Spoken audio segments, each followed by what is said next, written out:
गोवर्धन की रोटी बरसाने की दाल, 56 भोग में भी नहीं है ऐसा कमाल। गोवर्धन का अचार बदल देता है विचार, गोवर्धन का पानी शुद्ध करे वाणी। गोवर्धन के फल और फूल उतार देते हैं जन्मों की धूल, गोवर्धन की छाया बदल देती है काया। गोवर्धन का रायता मिलती है चारों ओर से सहायता, गोवर्धन के आम नई सुबह और नई शाम। गोवर्धन का हलवा दिखाता है अपना जलवा, गोवर्धन की सेवा मिलता है मिश्री और मेवा। मानसी गंगा का स्नान चारों धाम के तीर्थ के समान, गोवर्धन को जो सजाए उसका तो कुल संवर जाए। गोवर्धन का जो है सवाली उसकी तो हर दिन होली और हर रात दिवाली। बोलिए श्री गिरिराज गोवर्धन की जय हो। जय श्री कृष्णा, राधे राधे। आपको सभी को अन्नकूट की बहुत बहुत शुभकामनाएं। भगवान सभी की मनोकामनाएं पूरी करें, सभी पर अपना आशीर्वाद बनाए रखें। इसी के साथ आइए सुनते हैं अन्नकूट के दिन सुनी जाने वाली, गोवर्धन पूजा के दिन सुनी जाने वाली सभी कहानियां। बोलिए श्री कृष्ण भगवान की जय हो। दीपावली के दूसरे दिन अन्नकूट की रसोई बनाई जाती है। सब तरह की रसोई और मिठाई बनाकर भगवान का भोग लगाया जाता है। ब्राह्मण जिमाए जाते हैं। अन्नकूट का प्रसाद सभी को बांटकर खुद भी खाएं। सुबह नहा धोकर पहले गोवर्धन की पूजा करें। गोवर्धन गोबर से बनाएं। गोवर्धन पर जल, मौली, रोली, फूल, दही, तेल में भिगोकर रुई तेल का दिया जलाओ। मूंग की दाल, चीनी, 4 गुड़ की सुहाली, दक्षिणा, सफेद कपड़ा चढ़ाओ। गोवर्धन के सिर पर झरना रख दो। पूजा करने के बाद उस झरने को वापस अपने घर में रख लो।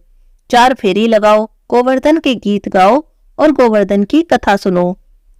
अब सुनते हैं गोवर्धन की कथा। एक दिन भगवान कृष्ण ने देखा कि पूरे ब्रज में तरह तरह के मिष्ठान और पकवान बनाए जा रहे हैं। पूछने पर पता चला कि वृकासुर संहारक मेघ देवता देवराज इंद्र की पूजा के लिए तैयारी हो रही है। इंद्रदेव प्रसन्न होंगे तभी वर्षा होगी, गायों को मिलेगा चारा और जीविकोपार्जन की समस्या भी हल होगी। यह सुनकर भगवान श्री कृष्ण इंद्र की निंदा करते हुए कहते हैं कि उस देवता की पूजा करनी चाहिए जो प्रत्यक्ष आकर पूजन सामग्री को स्वीकार करे। गोपों ने सुना तो कहा कि कोटि कोटि देवताओं के राजा इंद्र की इस तरह से आपको निंदा नहीं करनी चाहिए। भगवान कृष्ण बोले कि इंद्र में क्या शक्ति है जो पानी बरसाकर हमारी सहायता करेगा। उससे ज्यादा शक्तिशाली और सुंदर तो यह गोवर्धन पर्वत है जो वर्षा का मूल कारण है। हमें इसकी पूजा करनी चाहिए। भगवान श्री कृष्ण की वागजाल में फंसकर सभी ब्रजवासियों ने चारों ओर धूम मचा दी। इसके बाद नंद जी ने ग्वाल गोपों को एक सभा में श्री कृष्ण से पूछा कि इंद्र की पूजा से तो दुर्भिक्ष उत्पीड़न समाप्त होगा, चौमासे के सुंदर दिन आएंगे, पर गोवर्धन की पूजा से क्या होगा। तब भगवान श्री कृष्ण ने गोवर्धन की प्रशंसा की और कहा कि गोप गोपियों की आजीविका का एकमात्र साधन गोवर्धन ही है। भगवान की बातें सुनकर सभी ब्रजमंडलवासी बहुत प्रभावित हुए और अपने घर में जा जाकर बहुत सुंदर सुंदर मिष्ठान पकवान बनाकर पर्वत की तराई में श्री कृष्ण द्वारा बताई विधि से गोवर्धन की पूजा करने लगे। भगवान की कृपा से ब्रजवासियों द्वारा अर्पित सभी पूजन सामग्री को गिरिराज ने स्वयं स्वीकार किया और सबको खूब आशीर्वाद दिया। तब सभी जन अपना पूजन सफल समझकर बड़े प्रसन्न हो रहे थे। तभी नारद जी इंद्र महोत्सव देखने की इच्छा से ब्रज में आ गए। पूछने पर सभी ने कहा कि श्री कृष्ण जी की आज्ञा से इस वर्ष इंद्र महोत्सव को समाप्त कर दिया गया है और इसके स्थान पर गोवर्धन पूजा की जा रही है। इतना सुनते ही तो नारद जी उल्टे पांव इंद्रलोक में गए और वहां जाकर बोले कि हे राजन, तुम महलों में सुख की नींद की खुमारी ले रहे हो, उधर ब्रजमंडल में तुम्हारी पूजा समाप्त करके गोवर्धन की पूजा हो रही है। इस बात को इंद्र ने अपनी मानहानि समझा। मेघों को आज्ञा दी कि गोकुल में जाकर प्रलयकालिनी मूसलाधार बारिश कर दें और सभी गांवों को तहस नहस कर दें। इंद्रदेव की आज्ञा से पर्वताकार प्रलयकारी बादल ब्रज की ओर उमड़ पड़े। भयंकर वर्षा को देखकर संपूर्ण ब्रजमंडल घबरा गया। सभी ब्रजवासी श्री कृष्ण जी की शरण में गए और बोले, हे भगवान, इंद्र हमारी नगरी को डुबाना चाहते हैं, अब क्या करें। तब श्री कृष्ण जी बोले कि तुम लोग गायों के सहित गोवर्धन की शरण में चलो, अब वही तुम्हारी रक्षा करेंगे। इसी तरह से सभी ग्वालबाल गोवर्धन की तराई में पहुंच गए। श्री कृष्ण ने गोवर्धन को अपनी कनिष्का उंगली पर उठा लिया और 7 दिन तक उसी की छाया में सभी गोप गोपिकाएं सुख से रहे। भगवान की कृपा से उन्हें एक छींटा भी नहीं लगा। इससे इंद्र को महान आश्चर्य हुआ। तब भगवान की महिमा समझकर और अपना गर्व नष्ट जानकर वह स्वयं ब्रजमंडल में आए और भगवान श्री कृष्ण के चरणों में गिरकर अपनी मूर्खता पर महान पश्चाताप किया। 7वें दिन भगवान ने गोवर्धन पूजा करके अन्नकूट उत्सव मनाने की आज्ञा दी। बस तभी से यह उत्सव अन्नकूट के नाम से मनाया जाने लगा। बोलिए श्री कृष्ण भगवान की जय हो। अब आपको सुनाती हूँ गोवर्धन लीला की एक और कहानी। जब भगवान श्री कृष्ण ने गोवर्धन पर्वत को धारण किया, तब भगवान ने अगस्त्य ऋषि का आह्वान किया कि अगस्त्य ऋषि आओ और देवराज इंद्र के द्वारा जो जल यहाँ पर एकत्र हुआ है उसे पी जाओ। तब अगस्त्य मुनि आए और एक ही घूंट में सारा जल पी गए। अगस्त्य मुनि एक ऐसे ऋषि हैं जिनके पास समुद्र को भी एक घूंट बनाकर पीने की शक्ति है। ऋषियों में अत्यंत शक्तिशाली ऋषि अगस्त्य जी शिव जी के परम भक्त थे।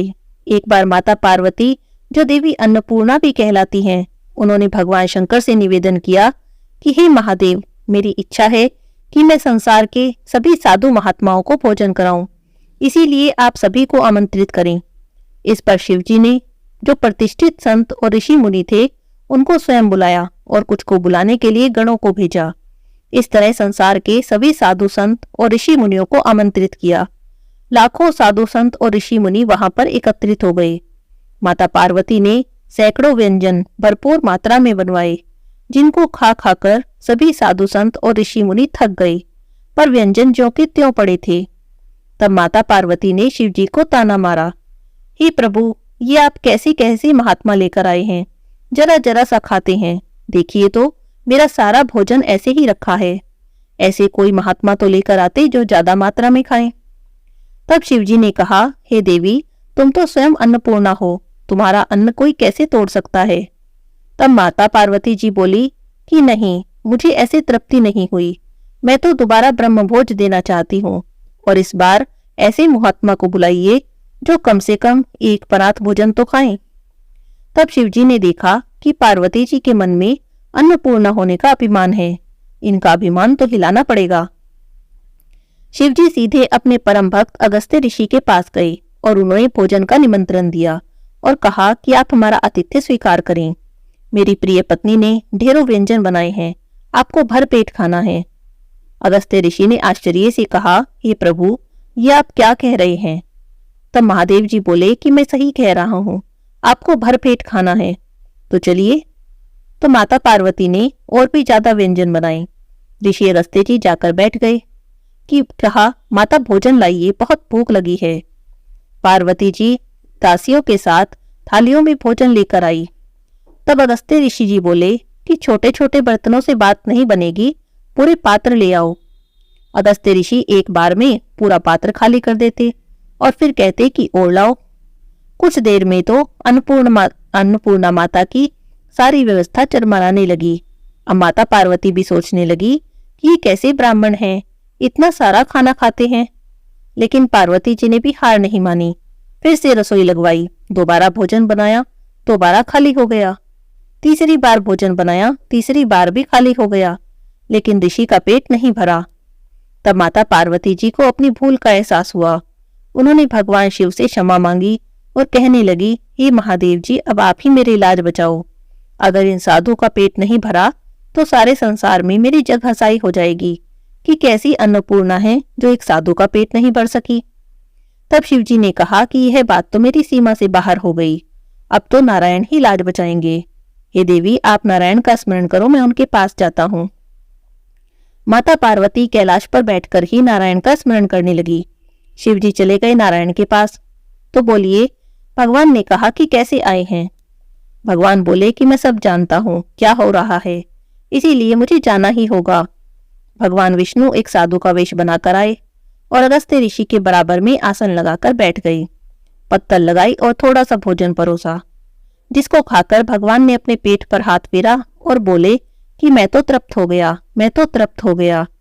जब स्वयं जगन्नाथ तृप्त होते हैं तो जगत तो तृप्त हो ही जाता है। अगस्त्य ऋषि देख रहे थे कि मेरा पेट कैसे भर गया। अगस्त्य ऋषि का पेट भरा सो भरा, जगत में जितने भी प्राणी थे सबका पेट पूरा भर गया। अब अगस्त्य ऋषि को एहसास हुआ कि ये कोई साधु नहीं है जिन्होंने मेरा पेट भरा, ये तो स्वयं जगन्नाथ है, स्वयं नारायण है। तब नारायण साधु के भेष में बोले कि अगस्त्य जी अब चलो। तो अगस्त्य जी कहने लगे, प्रभु रुको, थोड़ा पानी तो पी लेने दो। अब तो भगवान ने ऋषि का हाथ पकड़ लिया और बोले, अभी पानी पीने का समय नहीं है, द्वापर के अंत में गोवर्धन लीला करूंगा, उस समय तुम्हारे भर पेट पानी पिलाऊंगा। चलो अब पार्वती जी का पीछा छोड़ो। तब ऐसे भगवान ने शिवजी और पार्वती जी की लाज बचाई। तो श्री कृष्ण परिपूर्ण भगवान है, जितने भी पूर्ण स्वरूप हैं वो श्री कृष्ण में पहले से ही विराजमान हैं। बोलिए श्री कृष्ण भगवान की जय हो। गोवर्धन लीला के बाद सभी ब्रजमंडलवासी श्री कृष्ण के नाम की चर्चा कर रहे थे। सभी ब्रजवासी श्री कृष्ण की जय जयकार कर रहे थे और उनकी महिमा का गान कर रहे थे। ब्रज के गोप गोपियों के मध्य कृष्ण की ही चर्चा थी। एक स्थान पर कुछ गोप गोपिकाएं इकट्ठा हुई और चर्चा कर रही थी। तभी एक गोप बोले कि इसमें श्री कृष्ण की क्या विशेषता थी, ये काम तो हम भी कर सकते थे। तभी वहां पर राधा रानी की सखी ललिता जी आ गई और तुरंत बोल उठी, हाँ हाँ, हमने भी देखी है तुम्हारी योग्यता। जब कृष्ण ने पर्वत उठाया था तब तुम सभी ने अपनी अपनी लाठियां पर्वत के नीचे लगा रखी थी और कृष्ण से हाथ हटा लेने को कहा था, लेकिन हाथ हटाना तो दूर, कान्हा ने जरा सी उंगली टेढ़ी की और तुम सबकी लाठियां टूट गई। तब तुम सब मिलकर यही बोले थे कि कान्हा तुम ही संभालो। तब कान्हा ने ही पर्वत को संभाला था। यह सुनकर गोप ने कहा, हाँ हाँ मान लिया, कान्हा ने ही संभाला था, पर हमने प्रयास तो किया, तुम सबने क्या किया। यह सुनकर ललिता जी बोली, हाँ हाँ देखी है तुम्हारे कान्हा की शक्ति, माना हमने कुछ भी नहीं किया, पर हमारी सखी राधा रानी ने तो बहुत कुछ किया। तब सभी आश्चर्य से पूछने लगे कि अच्छा बताइए राधा रानी ने क्या किया, हमें भी तो पता चले। तब ललिता जी बोली कि पर्वत तो हमारी राधा रानी ने ही उठाया था, कृष्ण का तो बस नाम हो गया। यह सुनकर तो सभी गोप हंसने लगे और बोले, लो जी, अब ये राधा रानी कहाँ से आ गई पर्वत उठाने में। पर्वत उठाया कान्हा ने, हाथ दुखे कान्हा ने और श्रेय मिले राधा रानी को।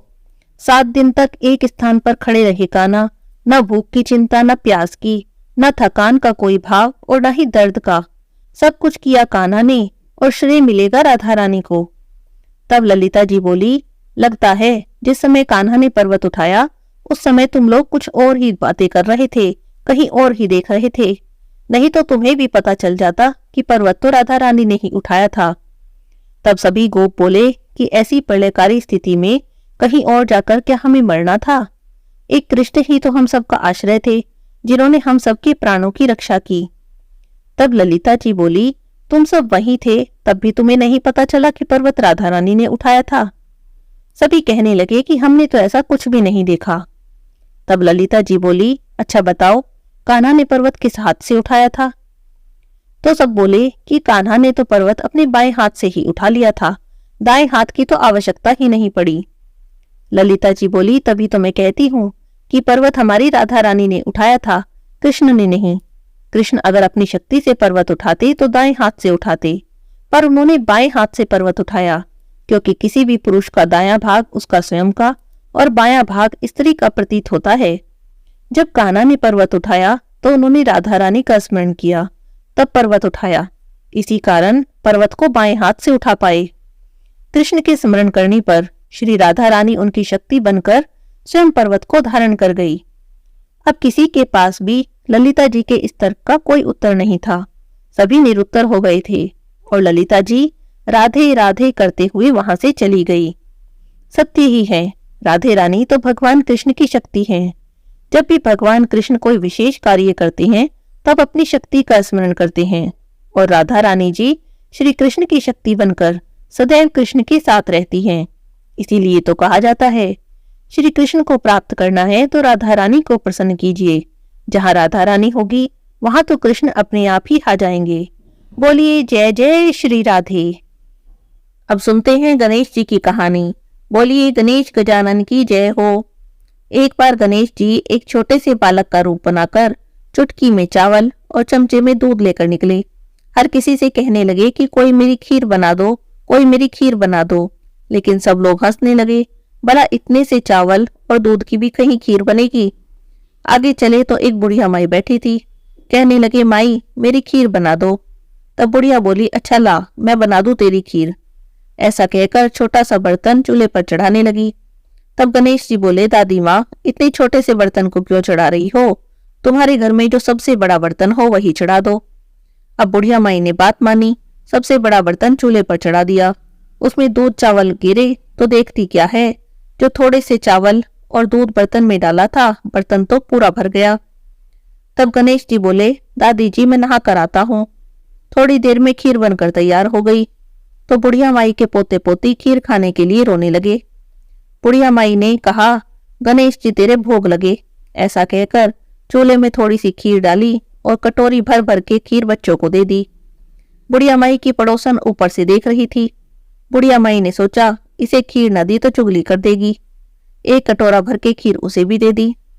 बेटे की बहू ने भी चुपके से एक कटोरा खीर खा ली और कटोरा चक्की के नीचे छुपा दिया। गणेश जी अभी भी नहाकर नहीं आए थे। अब तो बुढ़िया माई को भी भूख लगने लगी। उसने भी एक कटोरा खीर ली, किवाड़ के पीछे बैठकर कहने लगी, गणेश जी आपके भोग लगे। ऐसा कहकर खीर खाना शुरू कर दिया। इतने में गणेश जी आ गए। बुढ़िया माई बोली, आजा रे गणेशिया खीर खा ले, मैं तो तेरी ही राह देख रही थी। गणेश जी बोले, माई मैंने तो खीर पहले ही खा ली। बुढ़िया माई ने पूछा, कब खाई? गणेश जी बोले, जब तेरे पोते पोती ने खाई तब खाई, जब तेरी पड़ोसन ने खाई तब खाई, जब तेरी बहू ने खाई तब भी खाई, और अब तूने खाई तो मेरा तो पूरा पेट भर गया। बुढ़िया माई बोली, बेटा सारी बात सच है, पर बहू बेचारी का नाम मत ले, वो तो सुबह से काम में लगी है, भला उसने खीर कब खा ली? तब गणेश जी ने कहा, चक्की के नीचे देख, जूठा कटोरा पड़ा है, तूने तो कम से कम मेरे भोग लगाया, वो तो वैसे ही खा गई। बुढ़िया माई बोली, बेटा घर की बात है, घर में ही रहने दे, अब बता बची खीर का क्या करूं? गणेश जी बोले, सारी नगरी जिमा दे। बुढ़िया माई नगरी में न्योता दे आई, सारी नगरी जिमा दी। बर्तन फिर भी खीर से पूरा भरा था। राजा जी को पता लगा, उसने बुढ़िया बुलाई और कहने लगे, क्यों री बुढ़िया, ऐसा बर्तन तेरे घर में अच्छा लगे या हमारे घर में? तब बुढ़िया माई बोली, राजा जी आप ले लो। राजा जी ने खीर का बर्तन महल में मंगा लिया। महल में आते ही खीर में तो कीड़े मकोड़े पड़ गए, खीर से दुर्गंध आने लगी। राजा जी ने बुढ़िया बुलाई, कहने लगे, बुढ़िया इस बर्तन को वापस ले जा, ये बर्तन हम तुझे ही दे देते हैं। बुढ़िया माई बोली, राजा जी आप देते तो पहले ही दे देते, ये बर्तन तो मुझे मेरे गणेश जी ने दिया। बुढ़िया माई ने बर्तन वापस मंगा लिया। बुढ़िया माई के घर आते ही वापस खीर सुगंधित हो गई। अब बुढ़िया माई गणेश जी से बोली कि गणेश जी इस बची खीर का क्या करूं? गणेश जी ने कहा कि झोपड़ी के कोने में गड्ढा खोद के गाड़ दे, उसी जगह सुबह उठकर खोदेगी तो धन के 2 घड़े मिलेंगे। ऐसा कहकर गणेश जी जाने लगे। बुढ़िया माई बोली, इस छोटी सी झोपड़ी में इतने सारे धन का क्या करूंगी? तो गणेश जी ने झोपड़ी की लात मारी, झोपड़ी के जगह पर महल खड़ा हो गया। सुबह उठी तो बुढ़िया माई की बहू फावड़ा लेकर पूरा घर खोदने लगी, कुछ नहीं मिला। तो बहू बोली, सासू जी तारे गणेश जी तो झूठे हैं। सासू जी बोली कि बहू मारे गणेश जी झूठे तो नहीं है, ला मैं देखूं जरा। वो सुई लेकर खोजने चली तो टन टन करते 2 धन के घड़े मिल गए। तब बहू कहने लगी कि सासू जी गणेश जी तो सच्चे ही हैं। तब सास बोली कि हाँ गणेश जी तो सच्चे हैं, गणेश जी तो भावनाओं के भूखे हैं। हे गणेश जी महाराज, जैसे बुढ़िया माई को दिया सबको देना, सबकी मनोकामना पूरी करना। बोलिए गजानन गणेश की जय हो। एक तपसी था और एक लपसी था। तपसी तो भगवान की तपस्या करता और लपसी रोज 1.25 सेर की लापसी बनाता, भोग लगाता, घंटी बजाता और जीम लेता।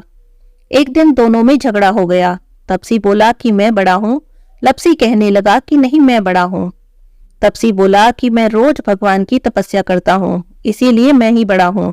लपसी बोला कि मैं रोज भगवान को 1.25 सेर की लापसी का भोग लगाता हूँ, इसीलिए मैं बड़ा हूँ। दोनों आपस में झगड़ रहे थे। नारद जी वहां से गुजरे तो दोनों को झगड़ते देखा। पूछने लगे कि क्यों झगड़ रहे हो? तब दोनों ने अपनी अपनी बात कह दी। नारद जी बोले कि तुम लोग आपस में झगड़ा मत करो, तुम में से कौन बड़ा है इस बात का फैसला मैं कर दूंगा। अगले दिन सुबह सुबह तपसी और लपसी दोनों नहा कर आ रहे थे।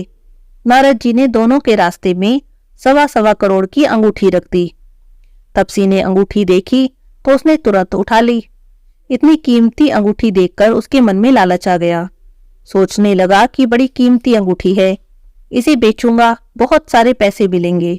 उन पैसों से एक बहुत बड़ा यज्ञ करूंगा और अपने आप को बड़ा साबित कर दूंगा। उधर लपसी ने अंगूठी देखी तो सोचने लगा, अरे किसी की कीमती अंगूठी गिर गई है, लेकिन उसने अंगूठी को हाथ तक नहीं लगाया। सोचने लगा कि कहीं मैंने उठा ली तो चोर डाकू मेरे पीछे पड़ जाएंगे, कहीं मुझे मार दिया तो। वो तो रोज की तरह सवा सेर की लापसी बनाई, भगवान को भोग लगाया, घंटी बजाई और जीभ लिया। थोड़ी देर में नारद जी वहां पर आए। दोनों कहने लगे कि बताओ नारद जी, हम दोनों में से कौन बड़ा है? तो नारद जी बोले कि दोनों खड़े हो जाओ। दोनों खड़े हो गए। जैसे ही दोनों खड़े हुए, तपसी के पैर के नीचे से अंगूठी निकली जो उसने तपस्या करते टाइम अपने पैर के नीचे छुपा ली थी। तो नारद जी तपसी से बोले कि इतनी तपस्या कर ली तूने, पर तेरे मन का लालच अभी तक नहीं गया। जा, अब तुझे तेरी तपस्या का भी कोई फल नहीं मिलेगा। इतना सुनना था कि तपसी तो जोर जोर से रोने लगा। रोते रोते नारद जी के पैरों में गिर गया। बोला, महाराज दया करो और बताओ कि मुझे मेरी तपस्या का फल कैसे मिलेगा।